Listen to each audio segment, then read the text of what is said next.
Ёбаный. Уже 7 утра. Это значит...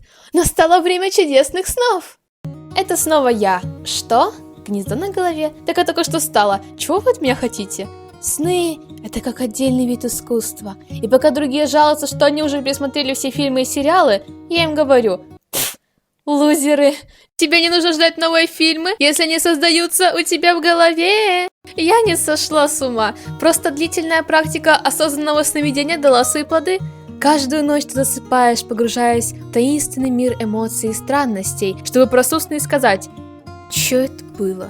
Говорят, что сны — это продукт всего того, что мы пережили за день, то, о чем больше всего думали. Ну, в таком случае я начинаю подозревать, что у меня скрытое раздвоение личности, ибо то, что мне снится, вообще никак не связано с тем, что я делаю. Как? Это подтверждает сон про Макс Колфилд из серии игр Life is Strange. Я решила сказать про него, потому что эта вселенная достаточно известна. Недавно, по меркам нашего столетия, вышла вторая часть. Чем не повод? Это чудо приснилось мне в разгар карантина, когда единственное, что наполняло мой день, была подготовка к экзаменам. Я уже и забыла про то, что данная серия игр существует. Какого хрена мозг? Этот сон заинтересовал меня, в нем не было жести. Он был просто интересным и с какой-то изюминкой. И вот, я хочу поделиться с вами своими фантастическими впечатлениями от погружения в мир Новой Америки. Пристегните ремни, дорога будет с крутыми поворотами. Судя по обстановке, события разворачиваются после событий первой части. Только мы находимся не в Аркадии-Бэй, но где-то в Калифорнии.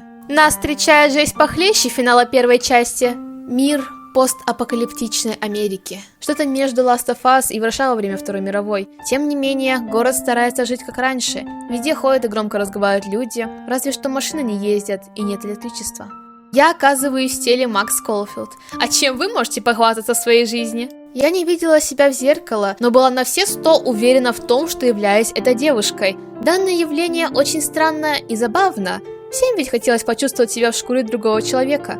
Думаю, тема с ощущением себя в теле другого человека во сне заслуживает отдельного видео. Только я осознала свое положение, ко мне тут же поступила информация, не пойми откуда.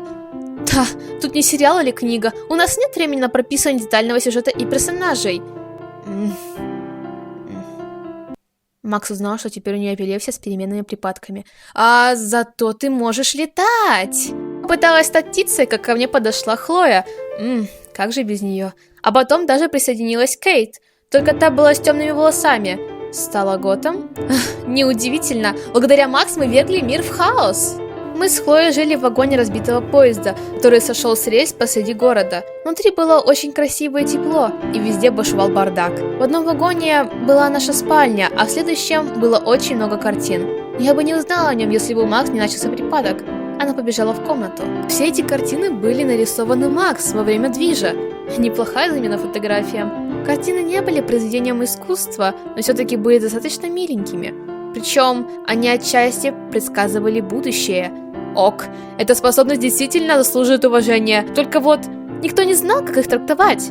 И вот на новой картине она нарисовала Хлою. Правда, в последний момент сделала резкий мазок красной краской в самом низу холста. Тогда мы не представляли, к чему это приведет. Макс поставила новую картину к остальным. Отличная работа! Жаль, что на дворе кризис и у никого нет денег. Мы могли выручить с них большое, вашу ж мать! Далее события начали развиваться стремительно. В ней появился мужчина, который обладал невероятной силой и способностью к полету. Всем своим видом он заявлял: «Я антагонист». Краски сгущались. Он напал на наш дом. Выбора нет. Нужно драться, дабы спасти остальных. А если не можешь драться, то отвлекай его. Убегай в противоположную сторону.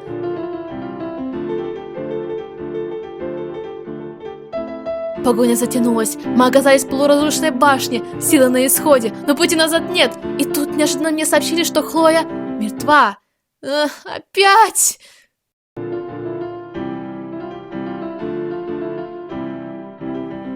Ха-ха! Ты станешь единственным человеком из всего человечества, который останется в живых. Довольно? За Хлою. Все близкие покинули этот мир. Хлоя, из-за которых пришлось убить, тоже погибла. Эгоизм не был оправдан. Сил нет. Я истощенно лежу на небоскребе и жду, когда кто-то обвалится подо мной. блуждая внутри себя, рыдая от горя.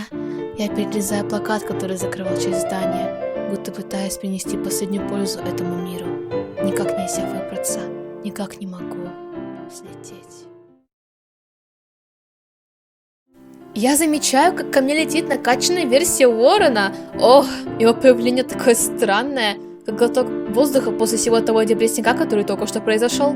Он пытается успокоить Макс, потому что у него началась истерика. Уоррен говорит, что ему очень жаль, но нужно возвращаться домой, несмотря ни на что. Он предлагает мне помощь по спуску. Макс 2 руками обхватила его шею и полетели вниз. Я размышлял по поводу той последней фразы, что сказал мне мужчина. Смотрела на город, на людей. Казалось, мир оживает. Около моего дома нас с Уорреном встретила Кейт. Я прошла мимо и уже собиралась лечь на кровать, чтобы отдохнуть, как увидела картины из открытой двери другого вагона. Плохие чувства накрыли меня волной.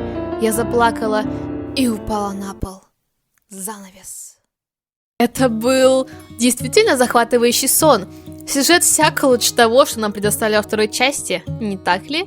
Сновидение было одно из самых ярких, что ко мне приходило. Ощущения во время полета просто захватывали, а картинка поражала воображение. Жаль, что я не могу со 100% точностью ее вам передать. И все же, ради таких необычных снов лучше поскорее бежать к кровати и погружаться в царство Морфея. А мораль такова: не берегите Хлою Прайс, она все равно умрет, как бы вы ни старались. Фыр-фыр!